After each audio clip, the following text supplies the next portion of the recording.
Now we will discuss about meter gauge. Meter gauge is a device which works on the principle of width and gauge principle and is used to determine the unknown distance of a wire.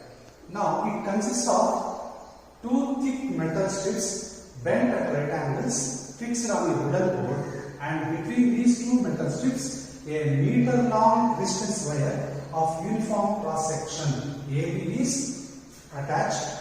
Now in between the metal L-shaped or bent metal strips a third metal strip is fixed to the board, and so we get two gaps. One is left gap, the other is right gap. In one gap a resistance of known value is connected, in another gap wire of unknown distance is connected.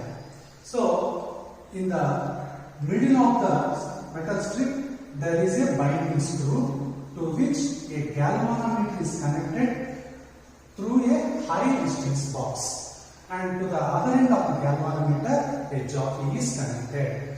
The galvanometer is used for detecting the current and jockey is used for making electrical contact. That is, when you move the jockey on the resistance wire, when the current passes, then the galvanometer shows deflection.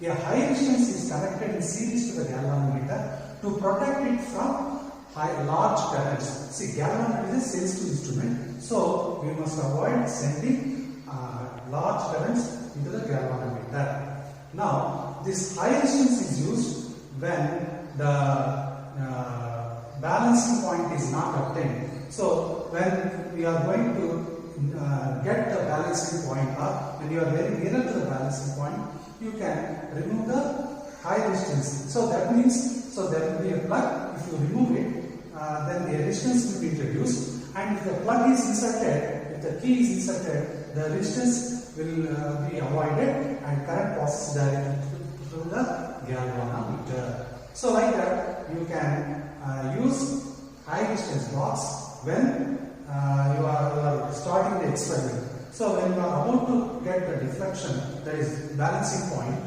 then you can inactivate this high resistance by inserting the key in the high resistance box. So like that you can do. Now the power is supplied to the circuit by means of a battery through a key. So when key is switched on, then current passes through the resistance wire and the circuit becomes active. Now introduce some resistance in the resistance box of the order of 1 ohm, 2 ohms or 3 ohms, and it should be in proportion to the resistance of the unknown resistance wire. So if they are equal, the balancing point will be obtained nearly at 50 centimeters. So this resistance should be in proportion to the unknown resistance. So then only you can observe the deflection in the galvanometer properly.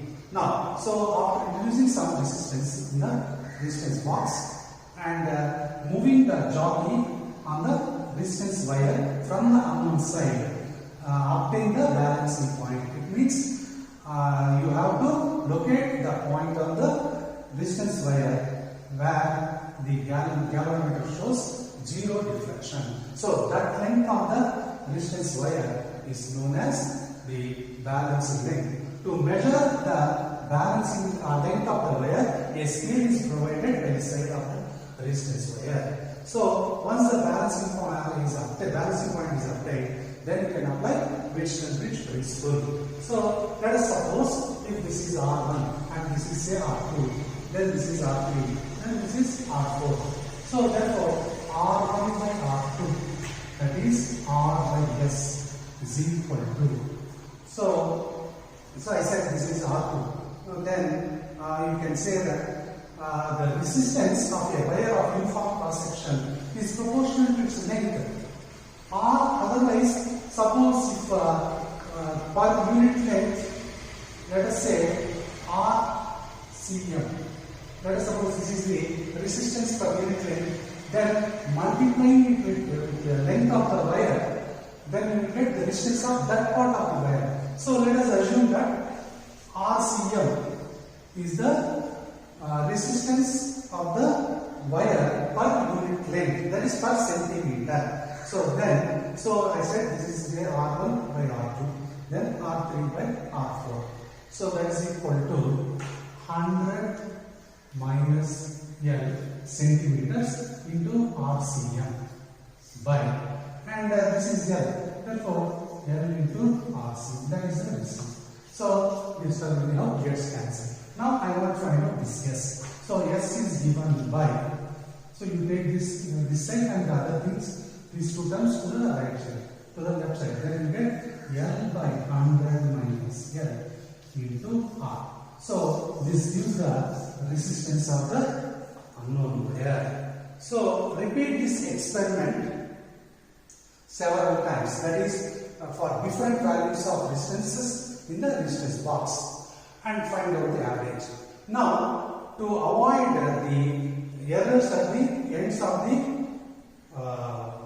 wires or ends of the metal strips, you have to change the positions of S and R. So interchange the position and again repeat the experiment. Find out the distance in each case. So find out the average of the several observations. So that average value gives the resistance of the unknown wire. This is how we do experiment with meter pitch. Okay. So I will show you what is actually meter pitch. See here, this is the meter pitch. Now you can see.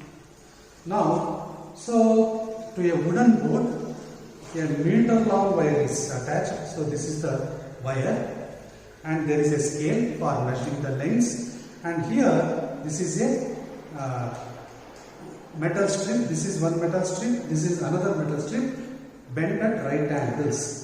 And in between the two metal strips, there is another metal strip provided with screws. So there is a left gap, there is a right gap. So in one gap you connect a resistance box, in another gap we connect a resistance wire, whose value is to be determined. So to this the galvanometer is connected along with a high resistance to the jockey, and jockey is moved over this wire when current passes through it, and at one particular point when you touch it with the jockey, the galvanometer shows zero deflection.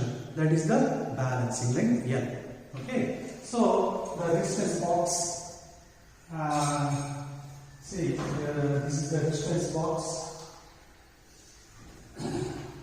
See, this is the resistance box, and the values are mentioned here. So if you remove any plug key, so that much of resistance will be introduced in the circuit. So here you can see.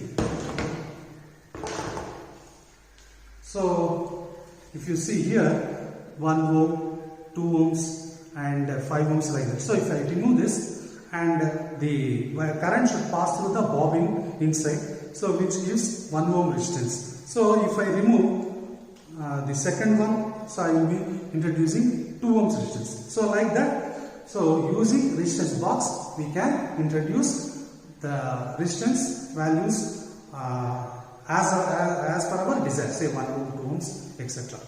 Now this is the high resistance box connected to the galvanometer for its protection. So it is a 5 kilo ohm resistance box, and it has a resistance of that much. Even in some cases we use a 10 kilo ohm also. So if the key is removed, then the current should pass through the resistance inside the box. So if the key is inserted, no resistance will be there. The current goes directly through this brass strips. Then this is the galvanometer, so which is used for detecting the current. Okay, and the resistance wire. So this is the wire whose resistance you may have to determine. So you may cut already 1 meter or half a meter length, and from length and cross section, after determining the resistance, the specific resistance value can be determined. And this is the jockey. So it is nothing but a metal rod. So here is a provision for wire connection, and it has a wedge shape, so which is used for touching the resistance wire to find the deflection or to observe the deflection in the galvanometer. So that's about meter pitch. Then we will go for